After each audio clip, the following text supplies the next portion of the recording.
super exciting. You always love it when we speak to Pascal Wehrlein. You got pole position here last time around. We're in the Principality. What does Monaco mean to you? Is it special? Is it just another track, or what's it mean? Great to be here in Monaco. It's a special place, and it's a race which everyone wants to win. You know, it's something special if you can say you've won in Monaco. So what are your honest thoughts on that being a doubleheader? Because, you know, your season is now got really good momentum. Like, you're really, like, we're seeing Pascal, like, is having two a really good opportunity for you? Or is there a little bit, it's like, if I won Monaco and it's the one race over the weekend, that's more special? Because it is I said I wasn't going to ask controversial questions, but a lot of people are saying this. When I see you from far, I know already something is going to happen. I just told you, more controversial questions from you. The Saturday race and the Sunday race, more opportunities for points, or does it take away from the specialness of it or not? First of all, I think it's a privilege to be able to race two races here. So for me, I only see the positive side. I feel like having the opportunity to race two races here is awesome. Spending more time on the track, more time in the car around Monaco is great. I can also understand if you say, like, but yeah, who then is the Monaco winner? If there's a different winner on Saturday than on Sunday.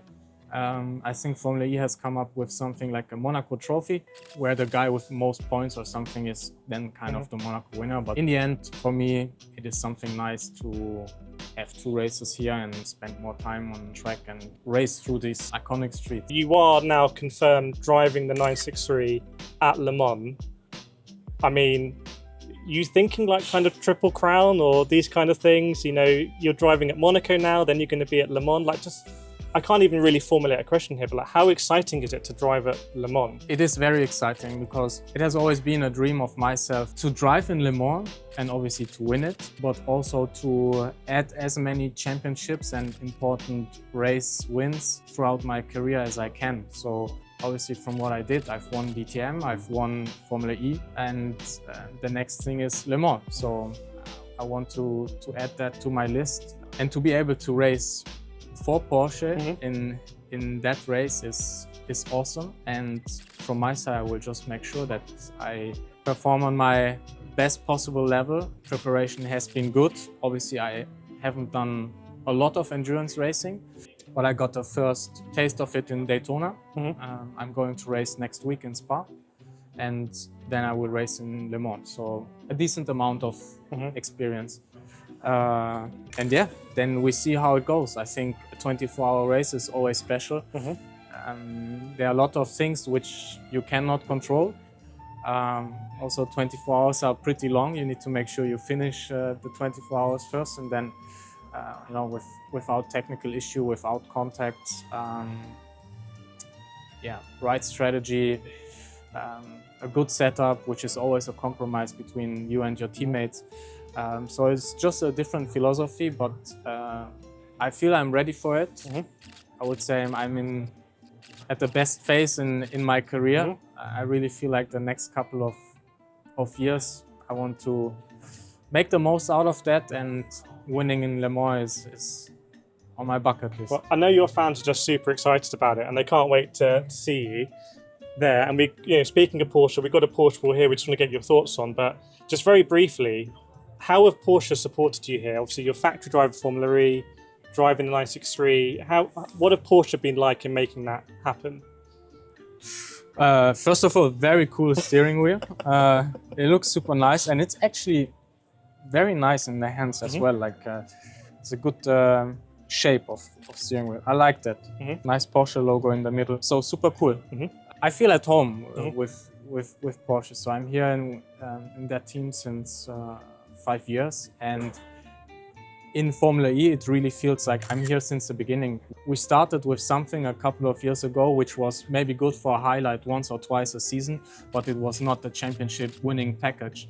And I really feel like we've made that journey together, and we've become now the team to beat, or one of the teams to beat. And yeah, just that journey together was great. It's just great that you also see if you deliver, if you achieve the goals which you have set, but also your bosses have set to you. And there might also be other opportunities like Le Mans this year. like I said, I feel at home with Porsche in many different ways. In the morning, I jump into my car, I'm driving 1.5 hours and I'm in the factory and I can drive home in the evening again.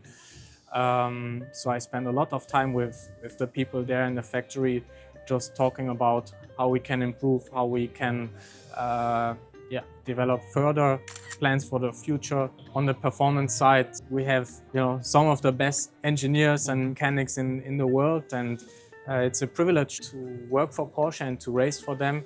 And I always say, it's a dream come true for a little boy growing up in South Germany to race for Porsche and be a small part of the big Porsche motorsport history. It makes me very proud. Well, fingers crossed that history continues here at Monaco. There's one final question I need to ask you that everyone has been saying, because you've driven in Formula One and people rate you very highly. You're a Formula E world champion. You were the youngest ever DTM champion, and now you're driving Porsche hypercars as well. Just in terms of DTM, F1, Formula E, hypercars, any little nuggets you can give to people of how they drive different, or any different styles that you use? Is there anything you do different in the hypercar than Formula E, or anything you've taken from Formula One, for example? Because I think you're probably, well, at least one of the best people in the world, if not maybe the best person in the world to ask this question. Seriously. Yeah. Always when there's the word best out of your mouth, I feel already, what is coming now? What is next? Any thoughts on the different driving styles between them, basically, these different types of cars? Yeah, for sure. There's a big difference between all of the cars. If you look at DTM, it's a touring car, but also kind of a prototype. I feel like DTM and actually LMDH or LMH is kind of very similar.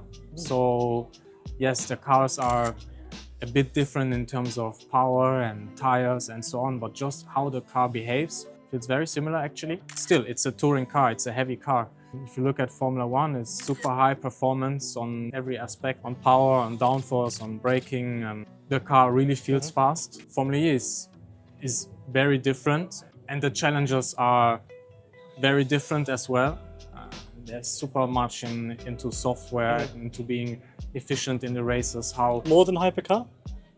Yeah, a lot more. Like what we do on the software in Formula E is the biggest part of our performance is actually the software. Yeah, there's the car and the setup, but the software is overruling everything here, and it goes really into detail. No other category goes so much into like software details as Formula E. The whole car, the concept of the car is different. We don't have slick tires, so we have the same tires in dry and also in wet. So the window of the tires is very small, but also the downforce of the car is not high. So the car you're constantly fighting the car and fighting the balance of the car. In terms of racing, I would say it's actually not far from touring car races, because you can drive with contact. If you break the front wing a bit, or if you're missing one part, as we saw in Portland last year. Yeah, if you're missing if you're missing some parts of the underfloor, it's not so performance relevant. So in terms of racing, it's super close racing. Yeah, every championship has kind of its own philosophy, how you have to drive, how you have to race, what is important. And I have to say I've enjoyed all of them. I've enjoyed all of them, learning about them, getting on top of all of them.